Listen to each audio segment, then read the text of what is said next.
Welcome to conflict management. This is actually one of my favorite chapters because conflict is such a cool thing. Now, when I say the word conflict, what do you think of? Fighting, arguing, war, right? Well, why do all of those things have a negative connotation? That's because we as a society look at conflict as a negative thing. When in reality, conflict is neither positive or negative, which we'll talk about later. Conflict just is. Conflict is an inevitable result when you get two people together. They're going to have conflict. And so you shouldn't view it as a negative. All conflict is, well, we'll get into that. So despite the fact that most of you view conflict as negative, you're going to see after today that it isn't. We're going to talk about what interpersonal conflict is. We're going to look at some of the principles that define it. We're going to look at the stages of conflict management, how to resolve conflict, and then we're going to look at how to use those strategies effectively. So what is interpersonal conflict? Well, interpersonal conflict is basically a disagreement between or among interdependent individuals. And from previous chapters, you know what interdependent means, right? It means that your actions impact their actions, and vice versa. So when you bump into somebody on the street and they get all butthurt and they get all angry and they start swinging their fists at you, that's not true interpersonal conflict. That's just a fight. There has to be a level of interdependence for it to be true interpersonal conflict. Both people also have to be mutually aware of the conflict. Because how many times has someone ever come up to you and just started yelling at you, screaming at you, and you were like, what are you talking about? I have no idea what you're talking about. That's not conflict. That's just a fight. Both people have to be aware that there is conflict. And we're going to talk about how to make people aware of conflict later. But if both people are not aware, then it is truly not interpersonal conflict. It's just one person having a beef with another person.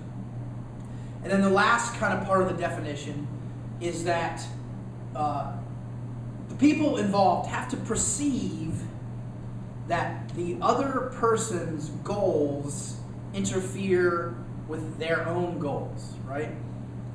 They perceive incompatible goals. What's the problem there? The word perception, right? Oftentimes people perceive their goals as being incompatible, but they're really not incompatible. Through just some basic communication, you can realize that your goals are not actually incompatible and that you can both get what you want. And if you can't, well, we'll talk about how to resolve that later. So that's kind of the basic definition of interpersonal conflict. A disagreement between two interdependent individuals that perceive incompatible goals.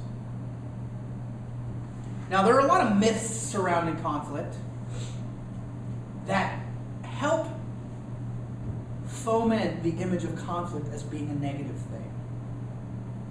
And the first of these is that conflict is best avoided. Au contraire, mon frères and sœurs, conflict is not best avoided. As you're going to see when we talk about the principles, conflict is inevitable. It's natural. And if you try to avoid conflict, what happens? Think about a teapot, right? Teapot, water heats up, steam, there's that little hole, it whistles, lets out some of the steam, does not explode. What happens if you block the hole? Steam builds up, has nowhere to go, explodes, right? That's what happens when people avoid conflict. The issues that cause the conflict are there. They're causing the issues. And if you don't have that conflict to release steam, sooner or later somebody's going to explode.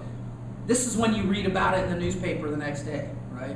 A lot of times when you read about these really crazy things happening, it's because people reach their limit and just exploded, rather than dealing with conflict directly and releasing it on a daily basis. So conflict is not best avoided. Conflict is best when dealt with immediately. Another myth conflict, people tend to think when they see people in a relationship having conflict, that relationship is in trouble. Again, conflict is natural, it's inevitable. All relationships are going to be involved in conflict. It does not mean that relationship is in trouble. That just means that they are releasing steam. I actually think it's far more problematic when I don't see couples engage in conflict. Because to me, that's not natural. That's not normal. That's a bomb waiting to happen. So conflict does not mean that a relationship is in trouble. It actually means that that relationship is normal and healthy. Another myth is that conflict damages interpersonal relationships. Again, that's not true. Conflict is a normal, inevitable, healthy part of a relationship. And if you're not engaging in conflict, what you are either doing is bullying somebody or basically allowing them to bully you. Because the issues, when two people interact, they're going to have issues. They're going to have differences of opinion. And those are going to cause conflict. And if you completely bury that conflict, that's going to damage the relationship far more than dealing with your conflict on the spot. People often think that conflict reveals our destructive and negative selves, and it can, but when conflict is handled effectively and appropriately, which we will talk about, it doesn't reveal your negative selves. Very rarely do I ever say something in conflict, no matter how heated, that I wouldn't say not in conflict. So I'm never going to have to go up to somebody and say, oh, I'm sorry, I was just mad, I didn't really mean that. Because I understand the way to deal with conflict, and after this chapter, so will you. So hopefully, you will realize that you can engage in conflict without name calling, you can engage in conflict without bullying. All of those negative images that get attached to conflict are not part of conflict. They are things that we bring to conflict. And it's those actions, our actions, that make conflict a negative. Another myth is that conflict has to have a winner and loser. Not true. Now, there are some forms of competition or conflict that do require a winner or a loser, but not all conflict is about winning or losing. It's about your idea and their idea, or their opinion, or whatever, coming together, and either one is more appropriate for the situation or one isn't. But that doesn't mean one side is a winner, one side is a loser. And when we talk about types of conflict management style, if you are somebody who engages in forcing behavior, you are somebody who's making it about winning and losing. But it doesn't have to be. So those are some of the myths. Now, there are a lot of different types of conflict that I want you to understand so that you can understand how to more effectively deal with them. These are not in the book. For those of you who are actually reading the textbook, which is probably 4 of you, this stuff isn't in there. This is stuff I've added. It comes from other sources because I think it's important to understand the different types of conflict so that you can more effectively deal with them. And the first type of conflict is called pseudo-conflict. And as you remember from the listening chapter, the word pseudo means false, right? It doesn't really there. Person 1 and person 2 have a perception that there's conflict, but there may not actually be. So, for example, it could be because the two people ascribe meaning to a word differently. So, you tell your friend, hey, call me in the afternoon. And to you, afternoon means 12:30, after 12 o'clock sometime. To them, afternoon might mean 4 or 5 o'clock. So you're sitting around waiting for them, and they don't call you till 4 or 5 o'clock, and then you're angry, right? Well, that's not because they were avoiding you. It wasn't because they were trying to be a jerk. That was because to them, afternoon means something later. So that's just simply a miscommunication. Had you said, hey, call me at 1 o'clock, they would have called you at 1 o'clock. It could be because people perceive that their goals clash. So let's say you want to stay home and watch the game, but that other person wants to go to a movie, right? And so you're like, oh no, it's got to be one or the other. But why does it have to be one or the other? What other options do you have? You could record the game, right? You could watch the game and then go to a movie. So oftentimes through some basic communication, you realize that, hey, it's not an either-or situation. We can do both of these things. Another type of pseudo-conflict that men often engage in is badgering, right?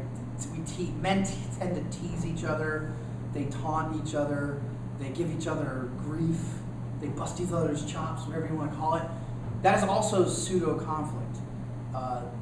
Oftentimes they're not being serious, they're not being angry, they're just playing because that's the kind of relationship they feel like they have with you. But if it does bother you, most of the time if you tell them, hey, it really bothers me, they'll probably stop. That's how you know that it's not real conflict. So that's the first kind of conflict. How easy do you think it is to resolve pseudo-conflict? Pretty easy, right? Usually through a couple minutes of communication is more than enough to adequately resolve pseudo-conflict, because it doesn't really exist. The second type of conflict is called fact conflict, or simple conflict.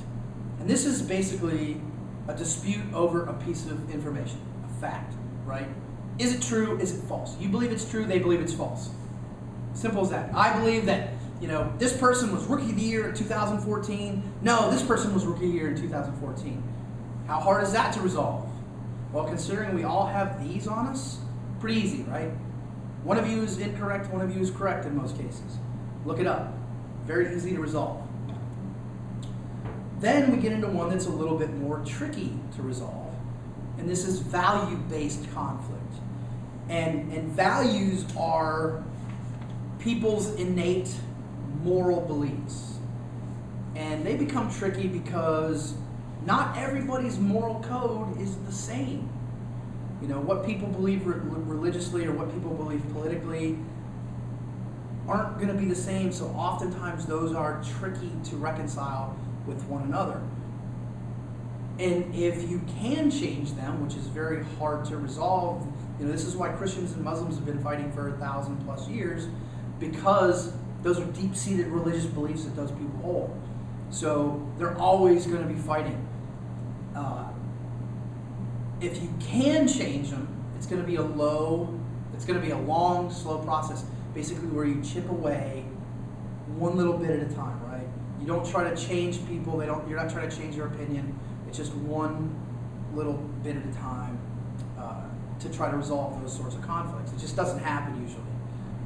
More often than not, value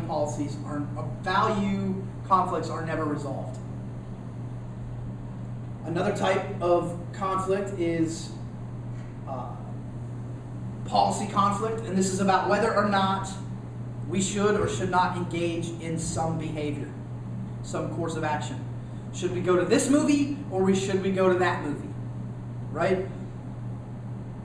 Some policy conflicts are based on fact type conflicts, like what movie we should go to. Other policy type conflicts are based on more value-based things. Should we or should we not have an abortion, right? And so some policies are easy to resolve if they're based on a fact type issue. Others are a little bit more complicated if they are based on a value. And the final two are the trickiest of all to resolve. The first of these is ego conflict. Ego conflict is where it becomes about winning, being the winner, proving the other person wrong. Well, winning becomes so important that you lose sight of the original conflict, right? So it's not even there anymore. So how can you resolve the original conflict if it's not even in the picture anymore? It becomes very difficult because you both have to be able to step away from that ego about winning, and that's very hard for most people to do. And then the last one is meta-conflict. And meta-conflict is weird because meta-conflict is having an argument about how you engage in conflict. So you start having a discussion with somebody and they start screaming at you, right? And then all of a sudden you're like, well, I hate it when you scream at me. And they're like, well, I hate it when you're condescending at me. So all of a sudden the argument becomes about how you're engaging in having an argument. What goes away? The original conflict. And so to resolve the original conflict, first you have to be able to stop arguing about how you're engaging in conflict, and then actually focus on the main conflict, which is easier said than done. Just like ego conflict. You have to be able to accept your blame and step away. And that's very hard for most people to do. So those are the types of conflict that we engage in. And if you look at your PowerPoint, you're going to see like a list and then an arrow pointing both ways with pseudo at the top and met at the bottom. As you move down that list, the conflicts become more and more difficult to resolve. Now we're going to move into the principles of conflict. And the first is that conflict is inevitable. You can't avoid it. It's going to happen sooner or later. Yeah, that's all I really need to say about that. It's inevitable. It's going to happen. You shouldn't try to avoid it, because ignoring the symptoms of conflict are going to make the conflicts all the worse when you actually do finally resolve it. Conflict can be about objects, events, people, places, persons that are external to the relationship. But it can also be about things that are internal to the relationship. Who's in charge? Who gets to make the rules? Who has membership to, or how equal the members are within that group, right? When you're a kid and you're arguing with your brother or your sister about who's in charge or who gets to make the rules, that would be an example of relationship type conflict. Whereas if you're arguing about a particular place or time period or something, that would be a content issue. Communication can occur in all forms of communication: synchronous, asynchronous, online, offline, letters. You probably have conflict via smoke signals. People tend to think that conflict only happens face to face, but all you have to do is open up Facebook to prove yourself wrong on that issue. Conflict is neither negative or positive. It can be both. It can be neither. It can be either, depending on how you particularly approach that conflict. The negative aspects of conflict, it can create negative feelings if handled poorly. It can close you off, like it can end relationships, it can hurt relationships. It can lead to additional conflict or mental pain, resentment, if not handled properly. And we're going to talk about how to handle conflict properly in a little bit. But conflict can also be positive, because there has been no change, as I'm looking at you, directly at you, audience. There's been no change in history, ever. It was not a result of some conflict. Without conflict, nothing ever moves forward. And so, conflict forces you to examine that relationship. It forces you to examine a problem, which is weakening that relationship, and forces you to either work towards a solution or end the relationship, both of which are probably positive solutions. It can stop resentment, it can end hard feelings, as long as both people are communicating effectively. So it's definitely positive or negative depending on how you handle it. It's not negative on its own. Conflict is influenced by both culture and gender. We've already talked about this in the intercultural section, right? Some cultures view conflict as negative. If you are in a collectivistic culture, you're not going to engage in conflict. You're going to see it more as a negative thing, so you don't want to engage.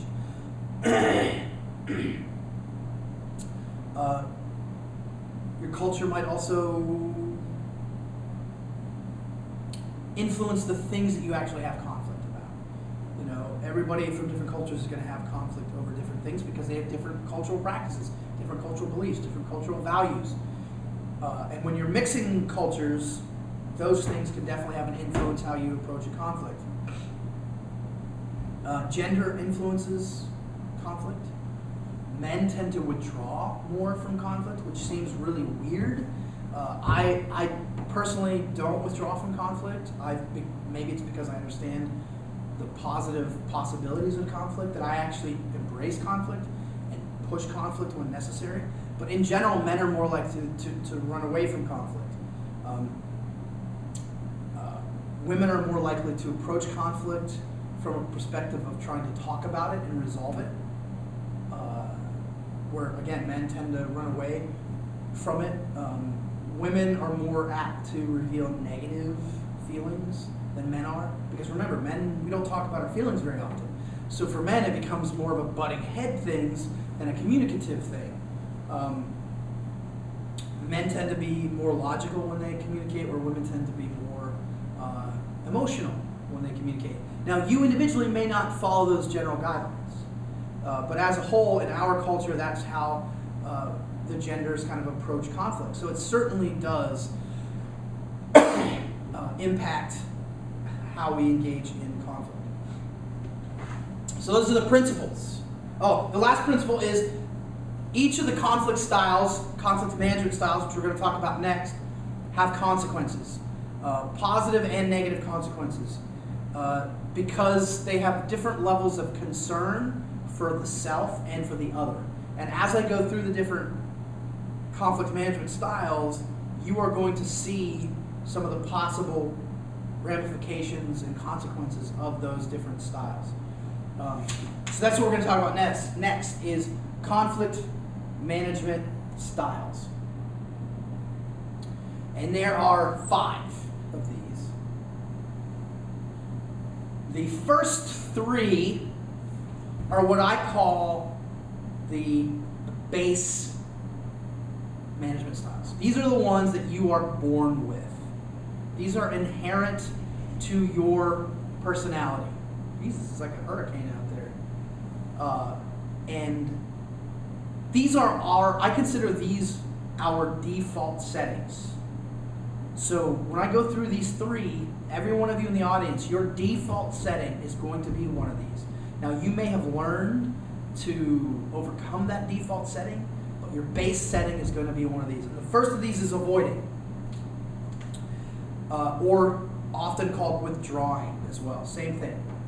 It is an uncooperative and unassertive method of dealing with conflict, meaning you just run away. Either literally you run away, or mentally or psychologically just check out. You don't engage in conflict at all.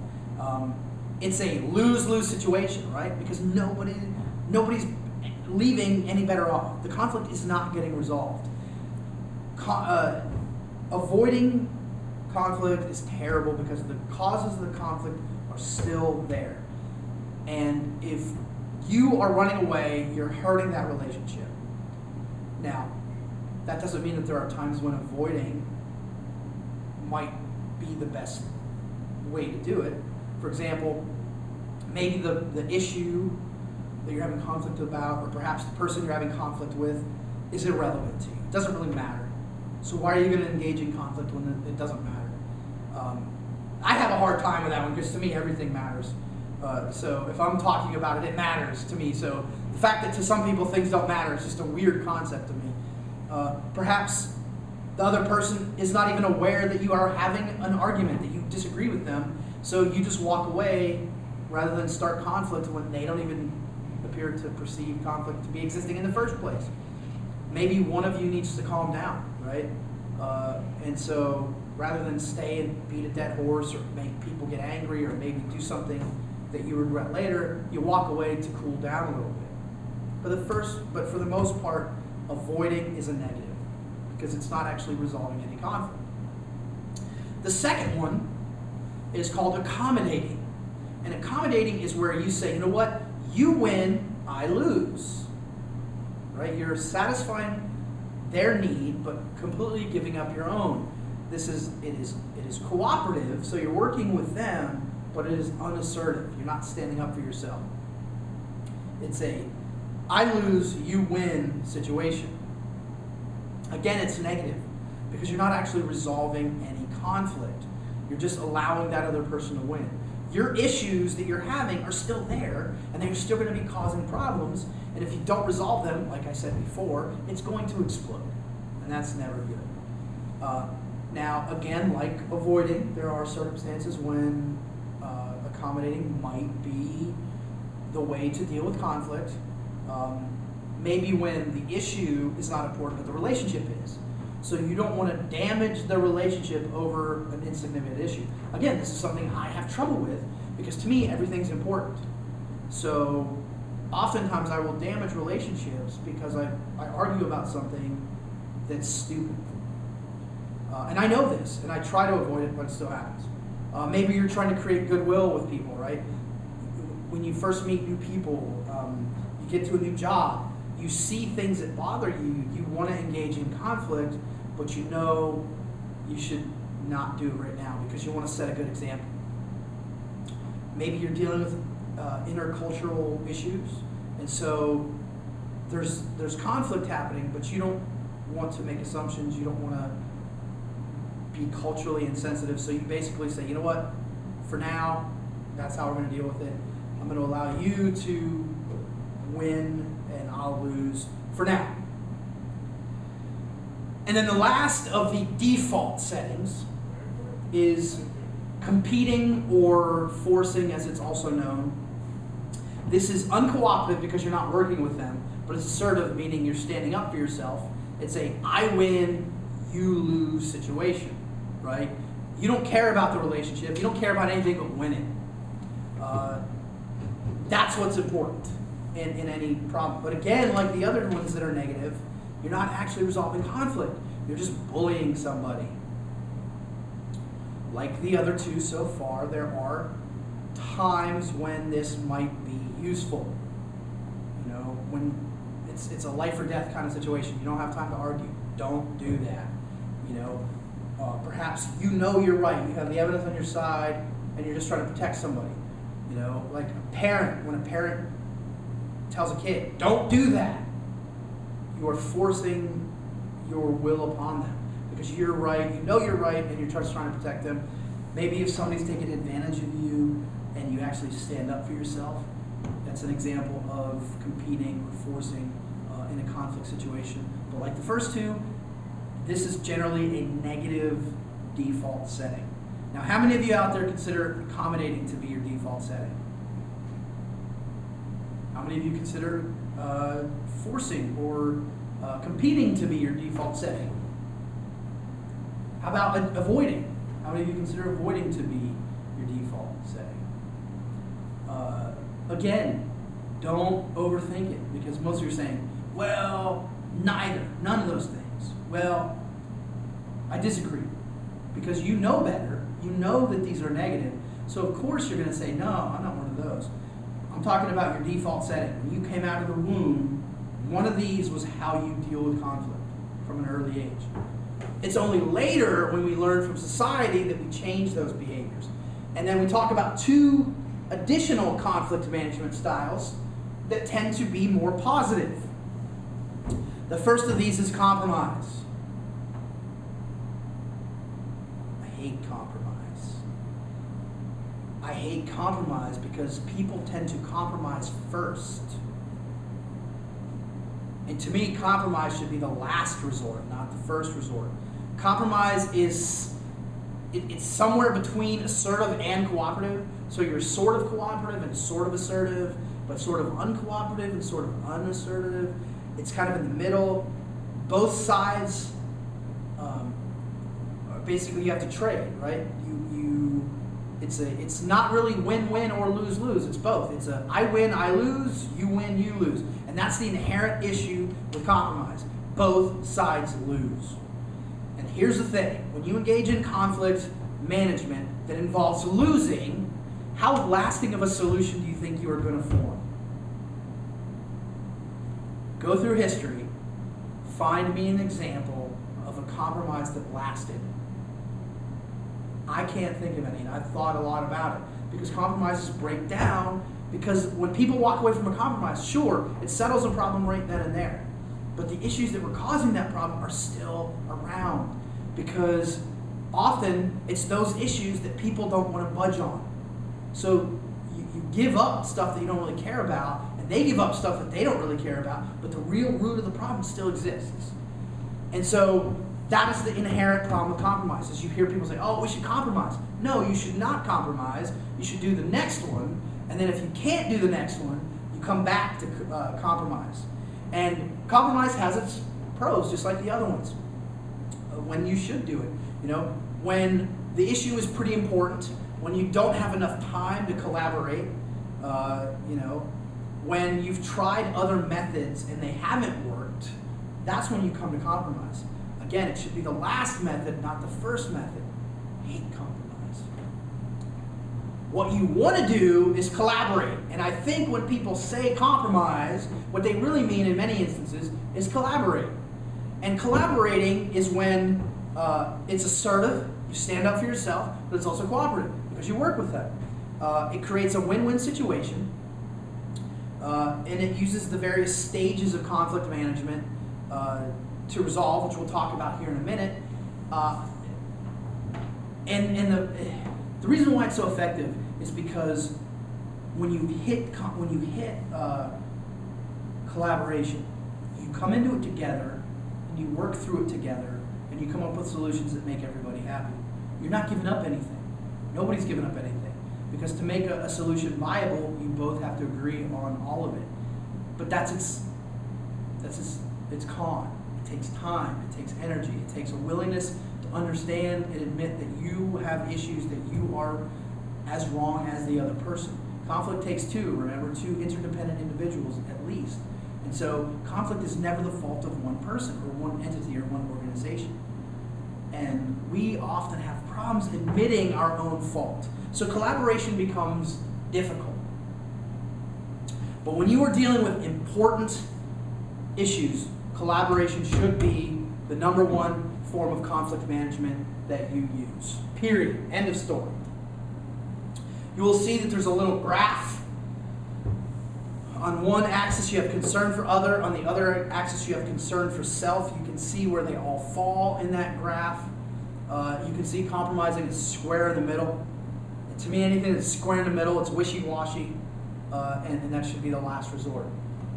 You see collaborating has high concern for both yourself and for other people, while avoiding has no concern for either party. The most effective method of dealing with conflict is collaboration. But because it takes time, because it's the most communicatively intensive, it's also the one that gets practiced probably the least often. Avoiding is very common, but it doesn't resolve conflict. Accommodating is very common, but it doesn't resolve conflict. Collaborating is your goal. And the reason why collaborating works so well is because it follows the stages of conflict management. So before I get into these, I'm going to give you some advice, some tips, if you will, when engaging in conflict. Some pre-conflict tips. Number one, fight in private. If you're going to have conflict, do it in private. Don't do it around other people. Because if you do it around other people, people get defensive, people get embarrassed. Like my best friend Tim, he and his wife, I'll go over there and they will just start screaming at each other. And I'm like, I consider them family, and it's very awkward. And of course, because I'm there, my presence is changing how they deal with conflict. So it's just a weird situation all the way around. Make sure that you focus on the problem at hand. Don't bring stuff from the past. Don't bring stuff from the future. Focus. If you are arguing about doing the dishes, don't bring up the laundry, right? Don't bring up walking the dog. That stuff is irrelevant to this particular conflict. And that is a problem we'll talk about in a little bit later. We'll talk a little bit about later. And make sure that if you're going to have conflict about things that can actually be resolved. I view the abortion conflict that people have, it's pointless. It's never going to be resolved. You're always going to have people on either side of the issue who are arguing at each other and screaming at each other, and it's never going to be resolved. So I don't even get it. I don't even bother getting into that discussion with people because it's if they're on the opposing side of me, we're never going to agree. So why am I going to waste any time trying to convince them? It's like Facebook discussions, right? People argue and have conflict, but it's stupid because you're not resolving any conflict on Facebook. People are going to believe what they believe. So you'll see that there's like a little graph of the stages of conflict. You start with one, defining the conflict. We're going to go through each of these. The first stage is to define the conflict. What's causing the conflict? Basically, both sides come together. Boom. Right? You can agree that there's conflict, so you decide we're going to come together and we're going to figure this out together. That's the difference between a collaboration and a compromise. When you go into a compromise, you both have your preconceived ideas. And you come together and you say, well, this is the problem. No, this is the problem. This is what's causing the problem. Right? In a collaborative effort, you don't do that. In a collaboration, you're both like, oh, okay, we could agree that there's an issue. Well, let's talk about it. So you come together and you define it. What's causing the problem? What are the content issues? What are the relationship issues? And when you define it, make sure that you are defining, you're very specific, that you are trying to empathize and understand where the other person is coming from. Don't mind read. Oh, I can't even think of a good example for that. Make assumptions about what they're thinking or why they're doing what they're doing. You know, oh, I hate it when you do this because you know that well, maybe they don't know, right? Maybe they don't know that when they do that, it bothers you. Have you ever told them? So don't mind read. Let both sides communicate how they see it.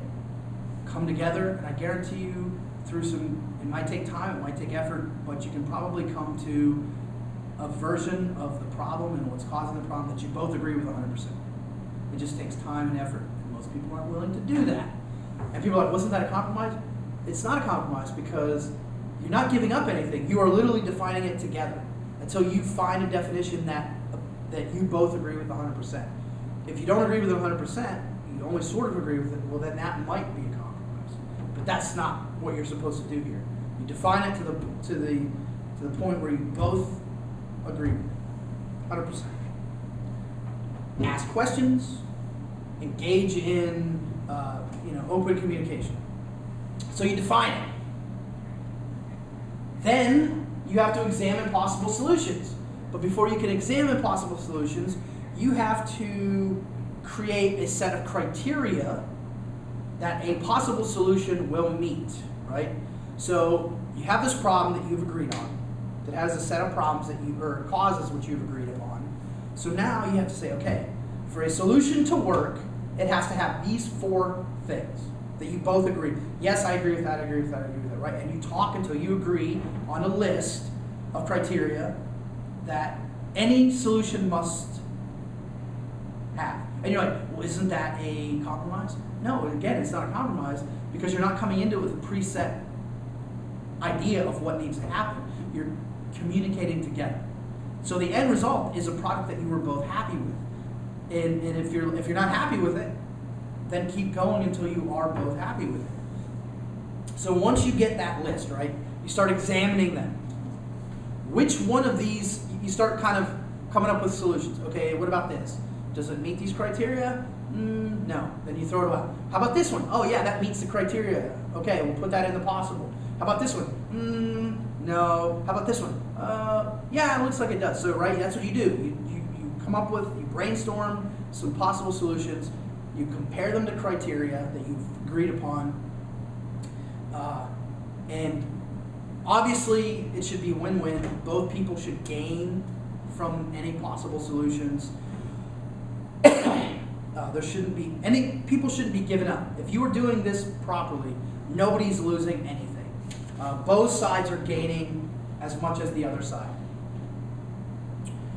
So once you have examined some possible solutions, you have a list of maybe 4 or 5 possible solutions. Well, then you have to test them.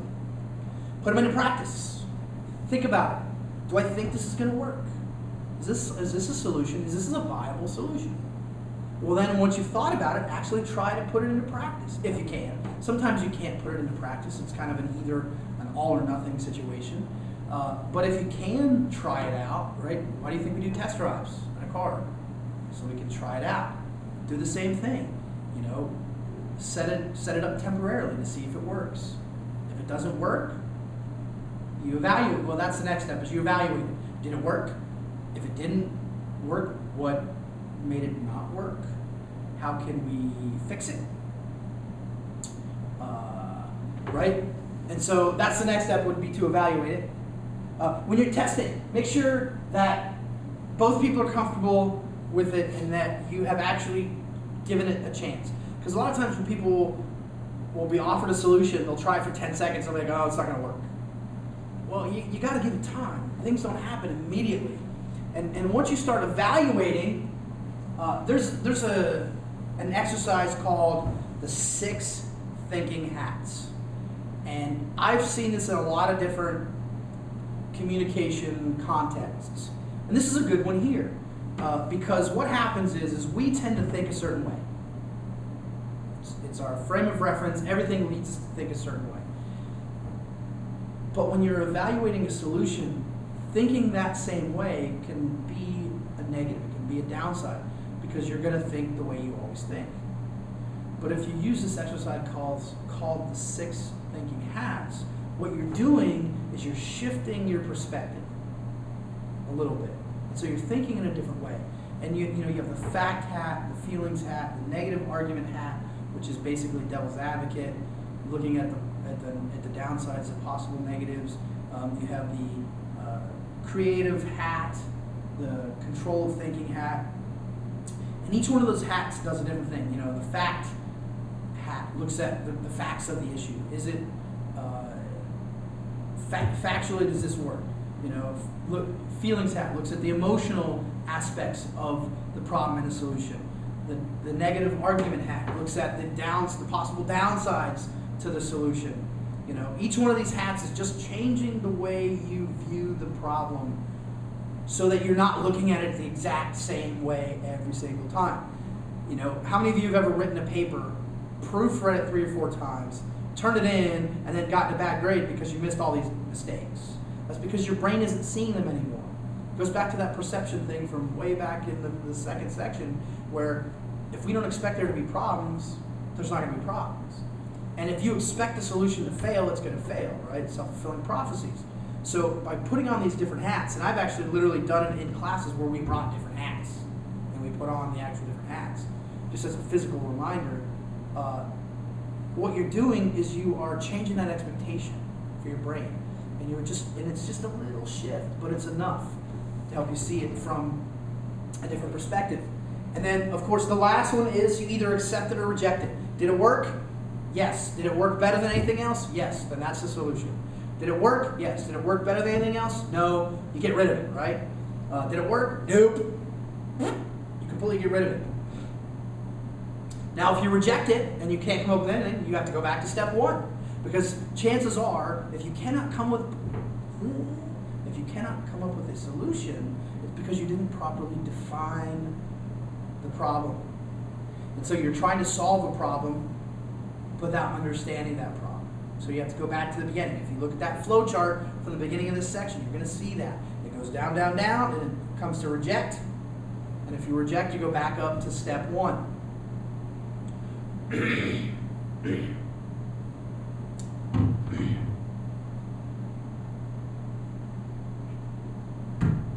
Like I had some tips at the beginning, there's tips at the end. Learn from your conflict, right? Conflict can be very enlightening, not only for you as a person, but just in dealing with conflict in general. You can learn little tricks and tips to help you deal with conflict better. Attack your negative feelings, right? If you are approaching a conflict with a negative feeling, ask yourself why. Because remember what I said, conflict isn't positive or negative, it's how you deal with it.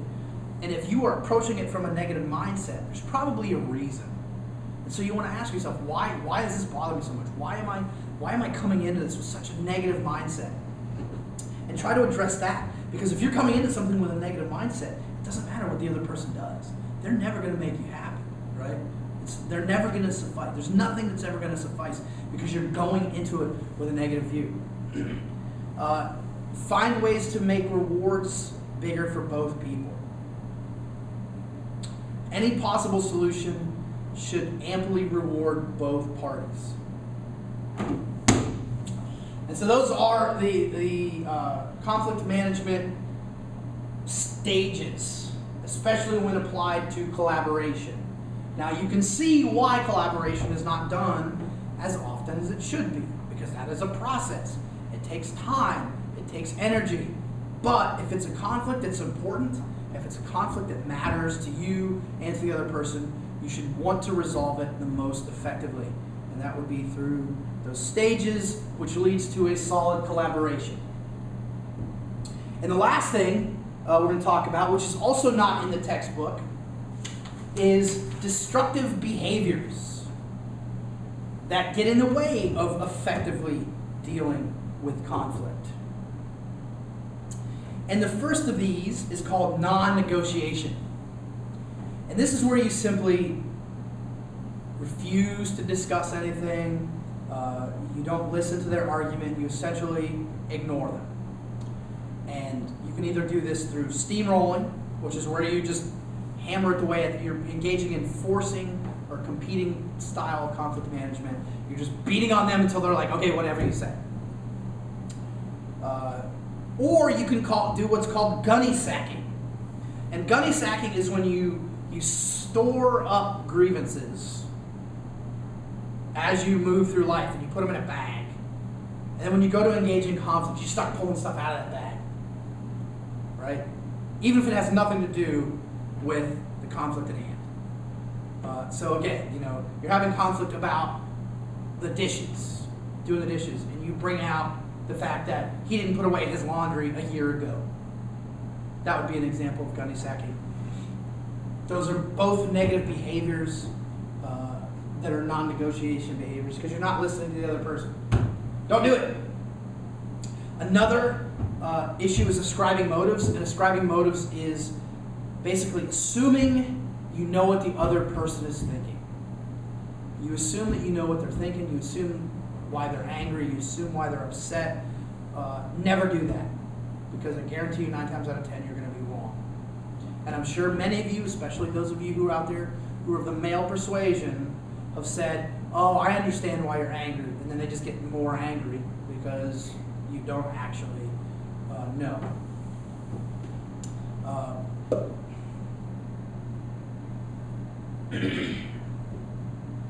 Then you get into evaluating, and evaluating is when you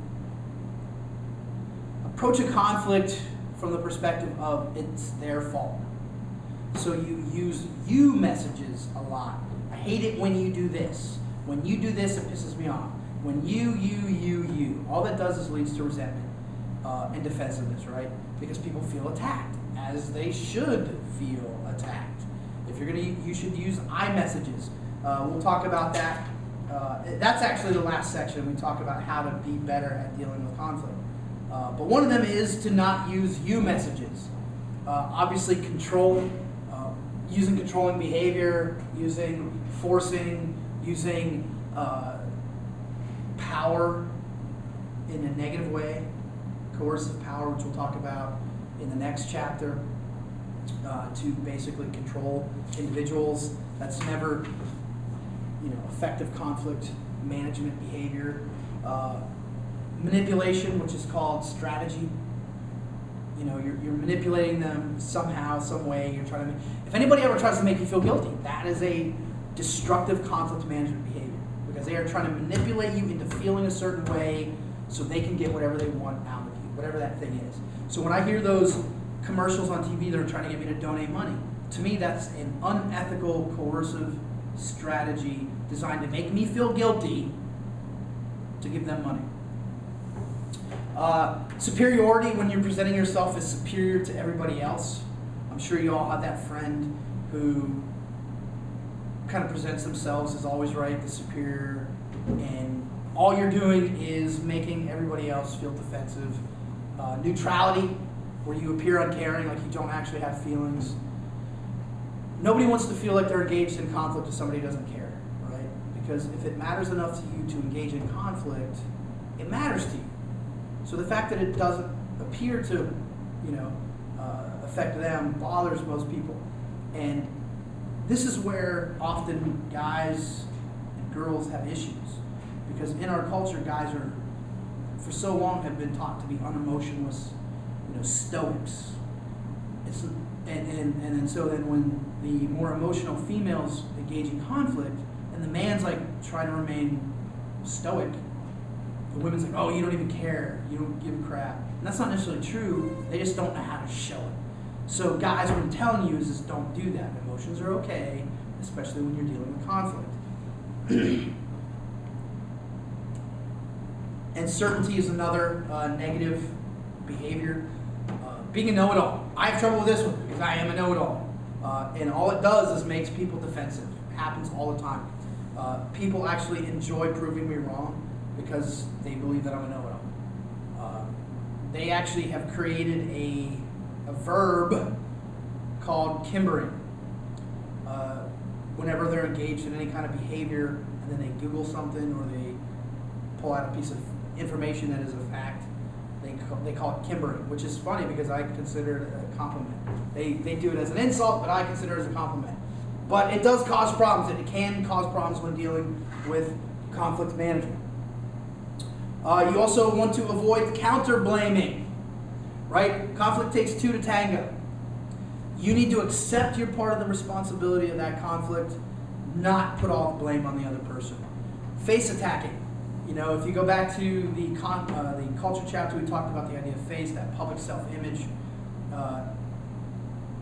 If somebody comes in late and you're like, why are you late? You know, you've been late every day. You're going to attack their sense of public self, and in some cultures that's very damaging. Being verbally aggressive, you know, name calling, insulting, yelling at people, losing their temper, spiraling negativity, which is where it starts out like, oh, you're stupid, and then it just spirals, right? It just keeps getting worse and worse and worse. My wife does this often because she's a withdrawer. She does not like to deal with conflict at all, and I'm the opposite. And so often conflicts in my household, once they do happen, usually end with, "Oh, you're fat." That's her big gun, right? That's I call it the skunk spray defense, because she just wants to get away. She just wants to run away from the situation. So she drops the biggest bomb that she thinks she can drop, which is, "Oh, you're fat." Oh well. You shouldn't do that. Obviously, it's very negative. It's stupid. It's childish. When I engage in conflict, I do not engage in any kind of verbal aggressiveness. I can yell, but oftentimes people mistake my natural voice, which is I'm very passionate about things, and they take that for yelling, and I'm not. I don't engage in name calling even when they call me names. I don't do what are called ad hominem attacks. Ad hominem attacks are where you attack the other person directly, as opposed to attacking their idea. You know, like calling me fat or calling somebody stupid or something like that. Those are ad hominem attacks. All they do is get in the way of the problem, right? It leads to like ego conflict when it becomes about winning and about the original issue goes away. And stubbornness. The biggest problem to dealing with conflict is that people are stubborn. You can't be stubborn. You have to be willing to change and adapt to overcome any kind of true conflict. Because for a solution to be effective, it has to affect both people. So those are destructive behaviors. Now, how can we improve our conflict management? Again, these are not in the book. These are things that have come from other places. And you're going to talk about when initiating conflict and when responding to conflict. When initiating conflict, you should mentally prepare, meaning you should have a plan. Have an idea of what you're going to say before you actually confront them.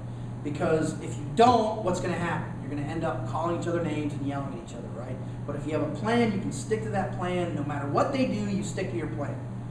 Keeps it focused, keeps it short usually, keeps it concise and straightforward to the point. Which is going to be, generally speaking, is going to be a much more effective way than just winging it. Winging it does not work very well in communication, in any aspect. You also want to recognize and state ownership of problems. You know, I understand I have a part to play in this.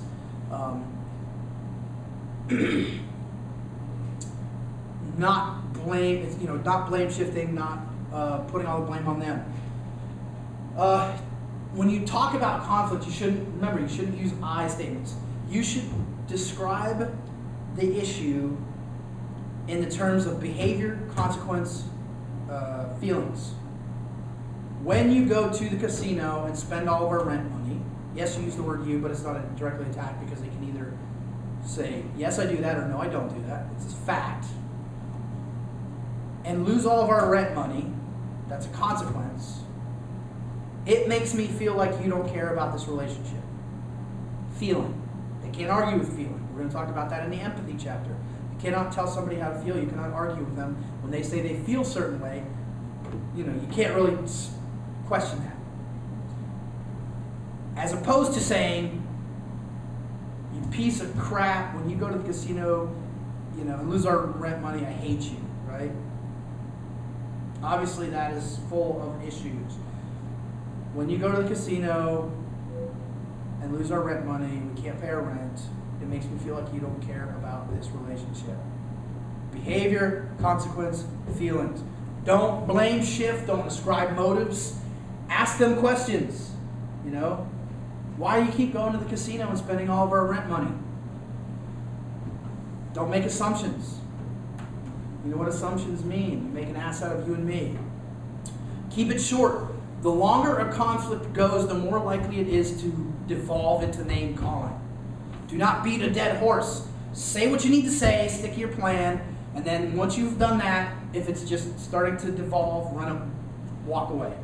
That is the time when withdrawing is okay. Make sure that when you are initiating conflict, the other person understands the nature of the conflict. One of the worst things you can do is engage in conflict when the other person doesn't know that there's conflict. And so, ask them, do you understand why I'm mad? Do you understand what this conflict is based upon? And if they keep saying no, you should probably walk away because they clearly don't understand. So any attempts to resolve that conflict are going to be fruitless. So those are what you do when you are initiating conflict. Now, when responding to conflict, when dealing with it coming in, the biggest piece of advice I can give you is put your shields up. Even in the most civil and effective conflict management, people are going to say things that hurt. The truth often hurts. And I'm not even talking about name calling. I'm just simply talking about the truth. Jack Nicholson said it best. You can't handle the truth, right? You can't. We can't handle the truth. And so when we hear the truth, oftentimes we assume we're being attacked. And we're not being attacked. It's just the truth, at least how they see the truth. And so you have to be willing to hear things that hurt. When people come to you with conflict, do not blow them off. The fact that for most people to approach somebody with a conflict means that the conflict is pretty serious, because most people don't like to engage in conflict. So if somebody approaches you, please be empathic, be interested, show genuine concern. Oh, really? I am so sorry. Let's see what we can do. Don't blow them off. Oh, that's not a big deal. Well, to them it is a big deal. I hate it when people say, well, that's not a big deal. You shouldn't worry about that. Well, to them it is. To them it is a big deal, enough that it does bother them, and enough that they have taken time out of their day to approach you. So don't blow them off. That's just going to make matters worse. When somebody tells you how they feel, what their feelings, their behavior, their consequences, paraphrase. Perception check. Say, so what you're saying is when I do this, this really bothers you. And they can either say, no, that's not what I'm saying at all, or yes, that's what I'm saying, right? So you ask questions so they know that you understand the problem. Because remember, you cannot collaborate until you both have defined the problem. And if they don't even understand the problem, how can you define the problem? You can't. Seek common ground. What that means is find some aspect of the complaint that they have that you agree with, right? Take ownership of what they are saying. Accept responsibility. That is something I don't know if that's a Western culture thing or an American thing, but when somebody comes at us with an issue, we immediately want to blame somebody else. all that's going to do is piss them off. Say, you know what? You're right, I do that. How can we fix it? Ask them to come up with solutions. How would you fix it? What would your suggestions be, right? Because then that's a place to start. And once you've started there, you've opened a dialogue, and you can begin the collaborative process. And so that's what you do when responding to conflict. And that is that. If you have any questions, please feel free to contact me, and I will get back to you. Have a nice day. Stay out of trouble. Don't do drugs.